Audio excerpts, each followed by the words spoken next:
안녕하세요. 정리 컨설턴트 윤선현입니다. 자, 여러분들 집에서 정리하기 가장 어려운 곳은 어디신가요? 드레스룸도 생각나고 남편 방, 거실, 베란다, 아이방 생각해보면 굉장히 많은 것 같아요. 근데 많은 분들이 저한테 주방이라고 말씀하시더라고요. 그래서 오늘은요, 주방 정리에 대해서 알려드리도록 하겠습니다. 자, 주방 정리 생각해보면 굉장히 어려운 대상인데 제가 알려드린 대로 정리를 하면 그렇게 어렵지 않으실 거예요. 주방 정리가 어려운 이유들을 좀 들어보면 첫 번째는 공간이 너무 좁아요. 그런데 그 안에 많은 물건들이 보관되어 있습니다. 토스터기, 밥솥, 에어프라이어 이런 소형 가전제품들도 갈수록 많아지고 있어요. 신상품이 계속 나오고 유행하는 것도 있고요. 홈쇼핑을 보다 보면 저건 사야 돼, 꼭 있어야 될 것 같아, 이런 식으로 하다 보니까 계속 늘어나죠. 두 번째는요, 식사 준비나 간식 준비만으로도 시간을 많이 사용하고 있다 보니까 날 잡고 여유롭게 정리한다는 건 불가능해요. 얼마 정도 시간이면 정리될 수 있을지 정말 가늠하기조차 어렵습니다. 세 번째는요, 혼자 하려면 보통 일이 아니에요. 그렇다고 가족, 친구, 이웃, 지인들, 친척들 데려와서 집 정리한다는 건 어렵죠. 혹시 우렁각 씨가 있었으면 좋겠는데 없는 것 같아요. 자, 그래서 다들 이사 가면 정리한다고 하잖아요. 지금 집보다 2배, 3배 정도 사이즈의 주방이 있었으면 좋겠어요. 이사업체에 맡기면 정리가 잘 되겠지, 이런 기대를 가지고 있어요. 그런데 현실은 이사를 갈 날짜가 기약이 없어요. 이사를 가려면 집도 사야 되고, 지금 자가에 살고 있다면 집을 팔아야 되는데 그러려면 언제 정리하죠? 그래서 현재 주방을 보고 있으면 한숨 나오고 막 짜증스럽고, 자주 쓰는 건 매번 꺼내기 번거로우니까 보이는 곳에 많이 두세요. 그런데 인스타그램 같은 데 보면요, 미니멀리스트들이 자기 집 이렇게 공개하는 거 보면 아무것도 없는 주방, 이거 보면 어때요? 야, 저렇게 살아야 되는데 난 왜 이러지? 이런 생각 한 번쯤 해보셨죠? 사실 그런 주방 보면요, 살림도 안 하는 사람 주방 같지 않으세요? 주방을 정리하고 싶은데 어디서부터 시작해야 될지 모르겠어요. 고민만 한다고 정리가 되는 건 아니잖아요. 사실 그동안 고민했던 시간이면 주방 정리는 이미 끝나고 남았을지도 몰라요. 자, 그럼 이제부터 제대로 한번 주방 정리를 배워보도록 하겠습니다. 여러분 꼭 기억할 게 있어요. 주방을 정리하기 위해서는 사용하기 편한 주방으로 만들어야 된다는 겁니다. 보기 좋은 주방, 누구 보여주고 싶은 주방이 아니라 나, 가족들이 편하게 사용할 수 있는 주방으로 만들어야 돼요. 주방은 사람들에게 가장 기본이 되는 의식주 중에 식사를 위해 사용되는 곳이죠. 보기 좋게 정리하는 것보다 더 중요한 게 너무나 많습니다. 이것저것 찾느라 쓸데없는 시간이 없어져야 되고, 돈 주고 샀던 것들 잘 사용해서 돈 낭비가 되면 안 되겠죠. 주방은 집안일에 대한 스트레스로 연결되는 공간이 되면 안 돼요. 무엇보다 중요한 것은 청결과 위생입니다. 어린아이가 집에 있다면 안전도 중요하겠죠. 그래서 사용하기 편한 주방을 만드는데 목표를 한번 정해서 주방 정리를 한번 해볼게요.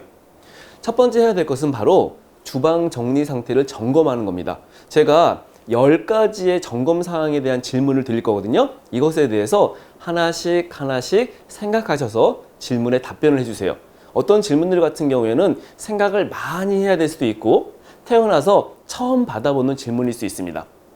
첫 번째 질문은요, 주방에서 주로 현재 무엇을 많이 하시나요? 식사 준비하죠, 당연히. 간식, 요리하기, 티타임 갖기. 사실 그거에 따라서 물건의 위치나 양, 필요 여부를 결정할 수 있기 때문에 이게 정리가 돼야 돼요. 두 번째는요, 정리가 되면 하고 싶은 게 있으세요? 손님을 초대하고 싶어요. 요리를 배우고 싶어요. 식탁에서 여유롭게 독서를 하고 싶어요. 이렇게 주방이 정리된다면 너무 좋겠죠. 그렇게 공간이 활용되기 위해서 제대로 되지 않았던 이유를 분석하고요, 공간 구성, 체계 이런 것을 잡을 수 있습니다. 세 번째는 나 말고 주방을 자주 사용하는 가족은 누구인가요? 또 그들은 주로 어떤 일을 하세요? 그냥 왔다 갔다 하는 게 아니라 식사 준비나 간식, 요리 같은 것을 함께 한다, 도와준다, 나 없을 때는 주로 한다. 다른 가족이 어떤 활동을 하느냐에 따라서 어디에 어떤 물건을 둘지 수납 위치 같은 것을 정할 수 있기 때문에 이게 중요해요. 네 번째는요, 지금 현재 사용하고 있는 주방을 언제 마지막 정리하셨나요? 그리고 어느 정도 기간 동안에 유지가 되셨어요. 사실 한 번도 주방 정리 한 적 없으신 분도 있어요. 그냥 이삿짐 업체에서 해준 게 마지막인 거죠.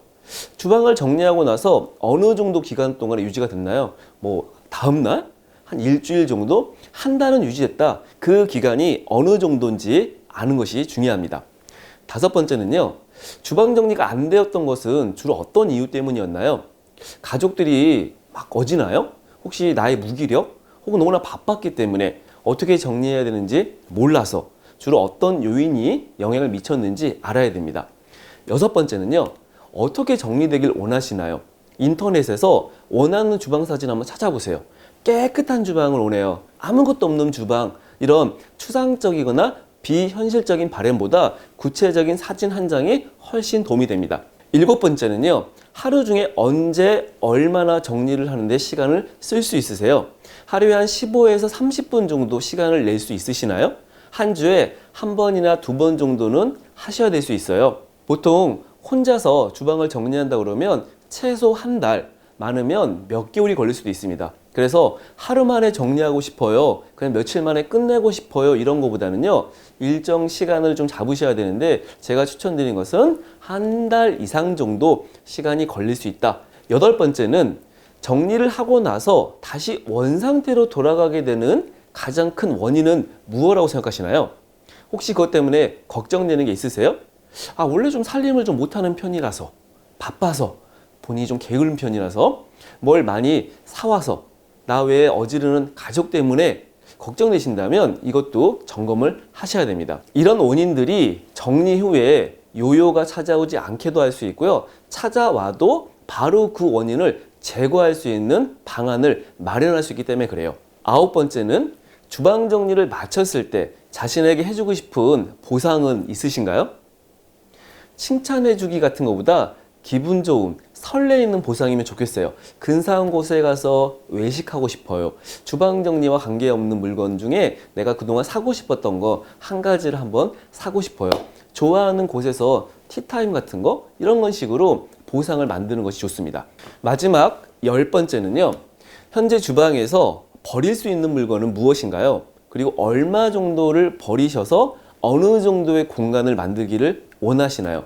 이미 버리려고 마음먹었던 물건이 있으신가요?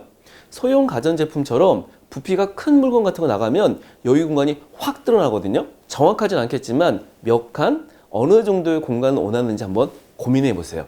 자, 10가지 점검 사항에 대한 질문들을 한번 해봤는데 여러분들 좀 답변하기 어려운 질문들 있으시나요? 자, 시간이 많이 걸릴 수도 있어요. 그냥 머릿속으로 생각만 하지 마시고 빈 종이나 수첩 같은 걸 꺼내셔가지고 한번 적어보세요.